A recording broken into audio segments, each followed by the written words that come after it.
Hello dear friends, इस video में मासिक आकलन 2022-23 माह अगस्त 2022 कक्षा 7वीं विषय गणित का फुल सॉल्यूशन आप लोगों को बताने वाला हूं, जिसमें आपको मैक्सिमम नंबर मिले और पूरा नंबर मिलेगा। तो चलिए स्टार्ट करते हैं। समय आपका निर्धारित कालखंड ही होगा, एक अर्थात 40 मिनट का होगा। तो खंड आ का इसमें हम पूरा सॉल्यूशन करेंगे। सबसे पहले देखते हैं, और यदि अभी तक हमारे चैनल को सब्सक्राइब नहीं किया तो सब्सक्राइब कर दीजिए और ऑल नोटिफिकेशन को दबा दीजिए ताकि आने वाले वीडियो का नोटिफिकेशन आप लोगों को मिल सके। प्रश्न पहला है, निम्न में समीकरण है। तो समीकरण रहने के लिए क्या आवश्यक है? दोनों तरफ बराबर होना चाहिए, दो पक्ष होना चाहिए, बायां पक्ष और दाहिना पक्ष होना चाहिए। तो इसमें बराबर नहीं है, इसमें भी बराबर नहीं है और इसमें भी बराबर नहीं है। इसमें बराबर है सी वाले में 1 से ऋण 2 बराबर ऋण 5। तो ये हमारा क्या होगा? राइट आंसर होगा। दूसरा प्रश्न देखते हैं। दूसरा प्रश्न, व्यंजक 70 ऋण 14 1/14 का हल है। तो इसमें देखिए 70 ऋण 14 को हम घटाएंगे तो कितना हो जाएगा? 56 हो जाएगा। 56 में हम भाग दे देंगे 14 का, तो 14 चौक 56 हो जाता है। अर्थात हमारा आंसर क्या हो जाएगा? Option number D right answer होगा। तीसरा है, 5 का घात 4 गुणित 5 का घात ऋण 4 का मान होगा। तो 5 का घात ऋण 4 और 5 का घात ऋण 4 है, तो ये दोनों का आधार बराबर है, तो घातांक क्या हो जाता है? जुड़ जाता है। यहाँ पे जोड़ेंगे घातांक को तो ये प्लस और माइनस क्या हो जाएगा? माइनस हो जाएगा। अर्थात घातांक में 4 में 4 घटा देंगे तो कितना बचेगा? 5 का घात 0 होगा।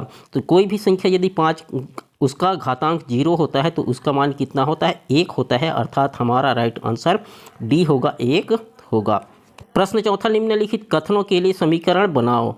पहला है, संख्याओं x और 7 का योग 15 है, तो x और 7 का योग 15 इस तरह से जोड़ देंगे हम।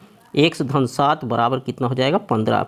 दूसरा में x का 7/9 18 के बराबर है, तो x का मतलब क्या हो जाता है? गुणा हो जाता है। x गुणित 7/9 बराबर कितना हो जाएगा? 18। ये समीकरण बन जाएगा। अगला प्रश्न देखते हैं। पांचवा प्रश्न, वितरण नियम का प्रयोग कर सरल कीजिए। इसका है 35 गुणित 0.8। छठवां प्रश्न है, x का मान क्या होगा? 4 का घात x बराबर 1/64। चलिए हम इसको देख लेते हैं, इसका हल किस तरह से होगा।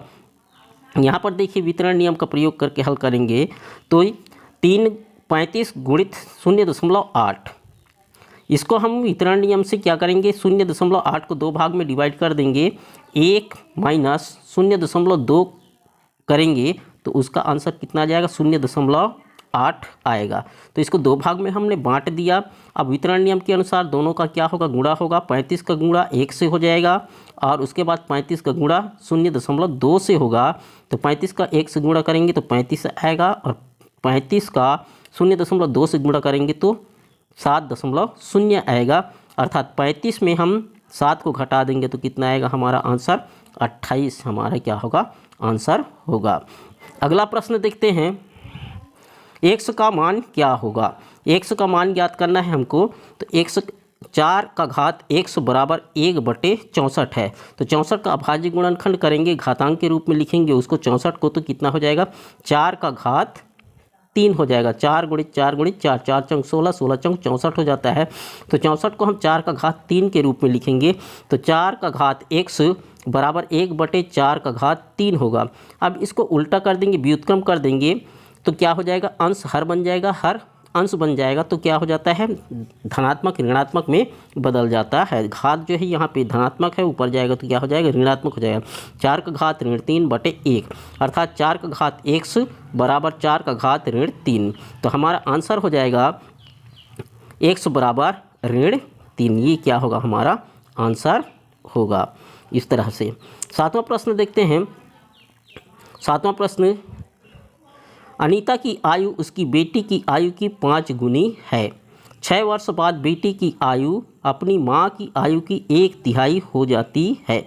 दोनों की वर्तमान आयु ज्ञात कीजिए। चलिए देखते हैं इसको। माना कि बेटी की आयु 100 वर्ष, तो अनीता की आयु 5 गुनी है बेटी से, अर्थात कितना हो जाएगा 5x हो जाएगा, 5x वर्ष। 6 वर्ष बाद अनीता की आयु 6 वर्ष बाद अनीता की आयु 5x धन 6 हो जाएगा, 6 जोड़ देंगे। और 6 वर्ष बाद बेटी की आयु अनीता की आयु की 1/3 अर्थात 5x धन 6 बटे 3 हो जाएगा। तो इसको हम कटा देंगे, 3 एकम 3, 3 दूनी 6, तो हमारे पास बचेगा कितना 5x धन 2। ये बेटी की आयु हो जाएगा। प्रश्न के अनुसार हम इसको रखेंगे x बेटी की आयु धन माँ की आयु 5x बराबर बेटी की आयु 5x धन 2 और माँ की आयु 5x धन 6। इसको हम हल करेंगे तो 5 और 1 कितना हो जाएगा 6x हो जाएगा, और 5x धन 5x कितना हो जाएगा 10x हो जाएगा, और 6 और 2 8 होगा। यहाँ पर 6x इस 10x को पक्षांतर कर देंगे तो इधर आएगा तो ऋणात्मक हो जाएगा, ऋण 10x हो जाएगा बराबर 8। तो 4x बराबर 8 हो जाएगा। तो x को 4 को भी हम पक्षांतर कर देंगे तो इधर गुणा के रूप में है, इधर जाएगा तो भाग के रूप में हो जाएगा, तो 8/4 हो जाएगा, अर्थात x बराबर 2 वर्ष होगा। तो बेटी की वर्तमान आयु 2 वर्ष हो जाएगा और अनीता की आयु कितना हो जाएगा 5x अर्थात 5 का गुणा 2 से कर देंगे तो 10 वर्ष होगी। ये उसका आंसर होगा। 8वां प्रश्न है, हल कीजिए। 4/11 भागित सर्पाकार कोष्ठक के अंदर 6/22 धन ऋण 1/11 धन 2/11, उसके बाद छोटा कोष्ठक फिर सर्पाकार कोष्ठक।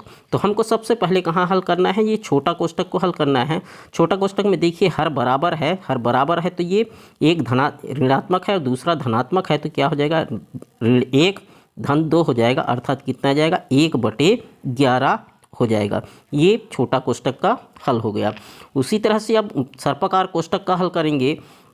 सर्पाकार कोष्ठक का हल करेंगे तो क्या होगा, ये 4/11 भागित 6/22 धन 1/11, ये दोनों को हम हल करेंगे। ये सर्पाकार कोष्ठक के अंदर का ये दोनों को हल करेंगे तो 6/22 धन 1/11 है, तो इसको हर को बराबर करने के लिए हम 2 से गुणा कर देंगे अंश और हर में, तो ये हो जाएगा 2 1 कम 2 और 11 दूने 22, तो 6/22 और 2/22 अर्थात 6 धन 2/22 हो जाएगा। अब इसका आंसर हो जाएगा 6 और 2 8 और बटे 22 हो जाएगा। तो हमारे पास बचा 4/11 भागित 8/22। अब इसको हम उल्टा कर देते हैं, 8/22 का प्रतिलोम ले लेते हैं तो क्या हो जाएगा 22/8 हो जाएगा। तो ये भाग जो है किस में बदल जाएगा, गुणा में बदल जाएगा। तो 4/11 गुणित 22/8, तो 11 एकम 11, 11 दूने 22 से कटा देते हैं और 4 एकम 4, 4 दूने 8, बचा क्या हमारे पास 2/2 अर्थात 2 एकम 2, 2 एकम 2, 1 आएगा। हमारा आंसर कितना आएगा 1 आएगा। इस तरह से हम हल कर सकते हैं। 9वां है लास्ट क्वेश्चन। यदि वीडियो अच्छा लग रहा है तो एक लाइक ज़रूर कर दीजिए। यदि प्रकाश की चाल 3 × 10⁸ मीटर प्रति सेकंड है तो 1 घंटे में प्रकाश द्वारा तय की गई दूरी बताइए। यहाँ पर दिया गया है प्रकाश की चाल बराबर 3 × 10⁸ मीटर प्रति सेकंड, समय दिया है 1 घंटा। तो समय किस में दिया गया है, घंटा में दिया गया है, और दूरी जो है किस में दिया गया है, मीटर में दिया गया है। तो हमको इसको भी समय को भी किस में बदलना पड़ेगा, सेकंड में बदलना पड़ेगा। तो 60 × 60 अर्थात 3600 हमारा सेकंड हो जाएगा। दूरी हमको ज्ञात करना है। तो दूरी बराबर होता है चाल गुणित समय। तो हम ये इसमें मान रख देंगे, हमारा चाल कितना है 3 × 10⁸ गुणित 3600 हो जाएगा। तो 3 × 36 और 10⁸, और इसमें हम 10⁻² हो जाएगा। ये 2 0 जो है इसको घातांक के रूप में लिख लेते हैं, 10⁻² होगा।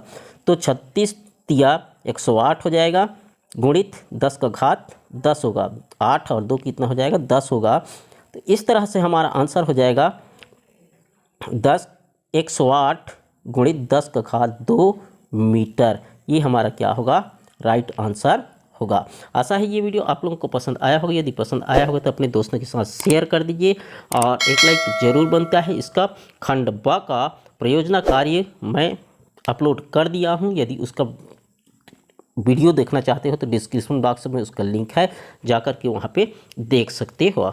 और यदि इसका PDF डाउनलोड करना चाहते हैं तो हमारा टेलीग्राम लिंक में ज्वाइन करके PDF डाउनलोड कर सकते हैं, जिसका लिंक डिस्क्रिप्शन बॉक्स में दिया गया है। Thanks for watching. मिलते हैं नेक्स्ट वीडियो में, तब तक के लिए जय हिंद, जय भारत।